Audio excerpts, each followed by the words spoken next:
Question number 41 में explanation यहाँ पे देखो जो टॉपिक दे रखा है वो दे रखा है एडजस्टमेंट ऑफ कैपिटल्स का किस तरीके से एडजस्टमेंट किया जाएगा। The balance sheet A, B and C who were sharing profits in the proportion of their capital proportion है 18,000, 13,500 and 9,000। यहाँ से कैपिटल कंट्रीब्यूशन इनका निकालना है। तो अगर इनका कैपिटल कंट्रीब्यूशन के अकॉर्डिंग देखें तो यहाँ पे आ जाएगा न्यू रेशो। यहाँ पे जो इनका प्रॉफिट शेयरिंग रेशो है वो है 4:3:2। कैश एट बैंक दे रखा है। डेटर प्रोविज़न ऑलरेडी 100 का बना हुआ है। Stock, investment, land and building. हमें जो टॉपिक यहाँ पे समझना है वो है एडजस्टमेंट ऑफ कैपिटल, क्योंकि बाकी आप टॉपिक तो कर ही रहे हैं कि कैसे स्टॉक को depreciate, provision, land and building provision कैसे बनाया जाएगा। यहाँ पे आउटस्टैंडिंग लीगल चार्जेस का क्या बनाना है, एक प्रोविज़न बनाना है 770 का। तो ये पॉइंट है। इन्वेस्टमेंट को ब्रॉड डाउन 8,500 से नीचे लेकर आना है। इन्वेस्टमेंट आपकी 11,500 है, आपको 8,500 से ब्रॉड डाउन नीचे लेकर आना है।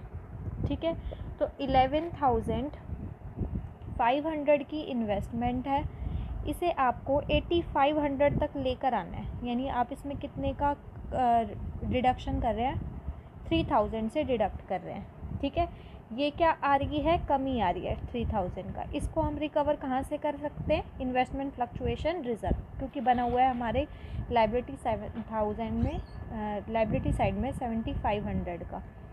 तो ये 3,000 हम रिकवर किससे कर लेंगे, 7,500 से। बचा हुआ जो है वो पार्टनर्स को डिस्ट्रीब्यूट कर देंगे इन्वेस्टमेंट फ्लक्चुएशन रिजर्व का।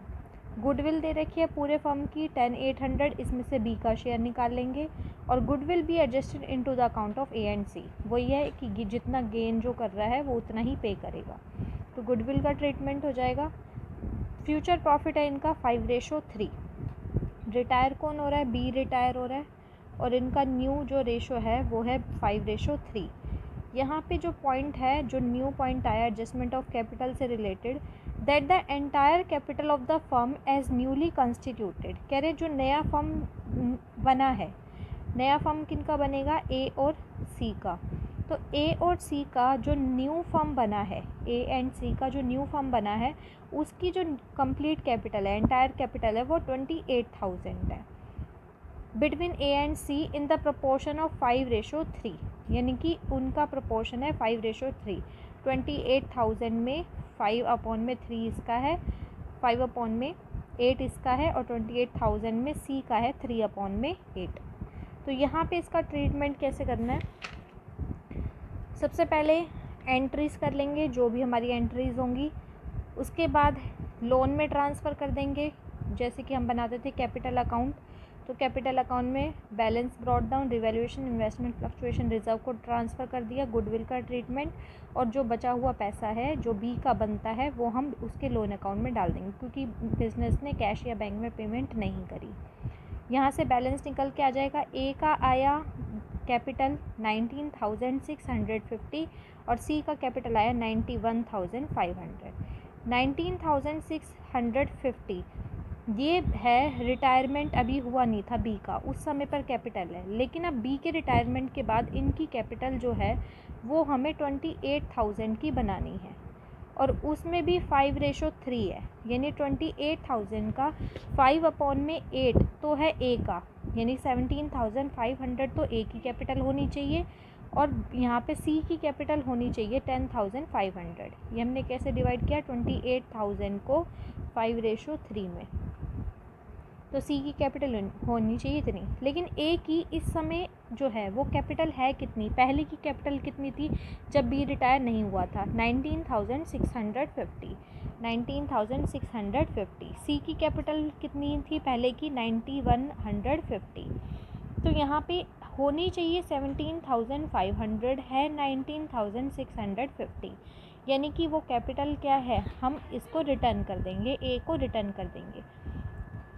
इतनी कैपिटल होनी चाहिए, रखी है इतनी, तो ज़्यादा जितनी रखी है उतनी हम ए को वापस कर देंगे, किस में से, अपने बैंक में से। तो 2150 ए को रिटर्न कर दिया जाएगा। सी की कैपिटल जो है एग्जिस्टिंग, इस पहले थी इतनी और अब हो गई इतनी, यानी कि सी लेकर आया होगा कैपिटल 1350, तो सी लेकर आएगा, जबकि ए जो है उसको हम ये इतना अमाउंट वापस कर देंगे। तो यहाँ पे ए को जब हम वापस करेंगे उसका अमाउंट, ए को हम वापस करेंगे उसका अमाउंट, तो कहाँ से पे करेंगे? बैंक अकाउंट से। उसकी कैपिटल 2150 से कम हो जाएगी तो हम उसको डेबिट कर देंगे। ए जो है 2150 लेकर जा रहा है कैपिटल का, तो लेकर जाएगा तो हम उसको डेबिट कर देंगे, और हम उसको पेमेंट कर रहे हैं अपने अकाउंट से, अपने बिजनेस में से, कि हमें 2150 तुम्हारे कैपिटल के पैसे नहीं चाहिए, तो हम बैंक अकाउंट से उसको दे देंगे। जबकि सी जो है वो और लेकर आ रहा है तो आपके बिजनेस में पैसा आएगा, बैंक में आएगा, साथ ही साथ सी की कैपिटल बढ़ जाएगी 1350। तो ये यहाँ पे न्यू ट्रीटमेंट जो है ये 2 एंट्रीज़ है कि पहले कितनी थी और अब कितनी हो गई, और उसके अकॉर्डिंग देखना है कि क्या कोई लेकर आ रहा है या लेकर जा रहा है बिजनेस से। उसके बाद आपने ये कर लिया, अब हम जो रिटायरिंग पार्टनर है उसको दिखा रहे हैं। बाय बैलेंस हमने ब्रॉट डाउन करा, बैलेंस लेकर आए। अब नया जो पार्टनरशिप आई वो ए और सी का पार्टनरशिप हम यहीं पर दिखा रहे हैं कि ए और सी की पार्टनरशिप है, कैपिटल है इतने इतने के लिए। अब यहाँ पे ये बैंक अकाउंट में जो 1350 दे रखा है वो हमें सी का दे रखा है कि सी और कैपिटल लेकर आया 1350, तो सी कैपिटल लेकर आया 1350 की, जबकि जो हमारा ए है वो कैपिटल निकाल कर ले गया। ठीक है, तो इसमें से कैपिटल इस तरफ निकाल कर दिखा देंगे, बैलेंस आ जाएगा 17,500, 10,500, जो कि वो कह रहे थे कि 28,000 को आपको 53 में डिवाइड करना है और इतनी ही कैपिटल आपको दिखानी है। तो अब आपको कैपिटल कितने की दिखा रहा है? 17,500 और 10,500। बैलेंस शीट यहाँ पे बना लेंगे। डेटर प्रोविज़न 250 का, 100 का पहले से बना हुआ था, 150 का आपने और बनाया था। Stock, investment, land and building, outstanding legal charges को आप यहाँ पे दिखाएंगे।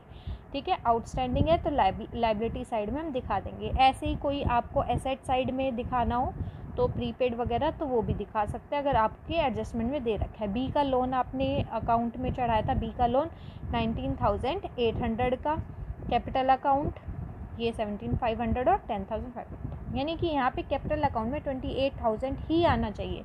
तो उसके लिए बस आपको क्या करना है कि पहले की कैपिटल कितनी है और अब की कैपिटल कितनी है, क्या वो लेकर आ रहा है या लेकर जा रहा है, वो देखना है। उसके बाद है आपका बैंक अकाउंट बनाना। तो बैंक अकाउंट क्या है? हमारा एसेट होता है, डेबिट और क्रेडिट, एसेट का बढ़ना इस तरफ और एसेट का घटना इस तरफ। बैलेंस दे रखा है सबसे पहले तो 15,500 का, एसेट बढ़ रही है आपकी 1350 से, बिजनेस में बैंक में पैसा आ रहा है 1350 से, वो दिखा दिया। बिजनेस में से जा रहा था 21,050 का, और बैलेंसिंग फिगर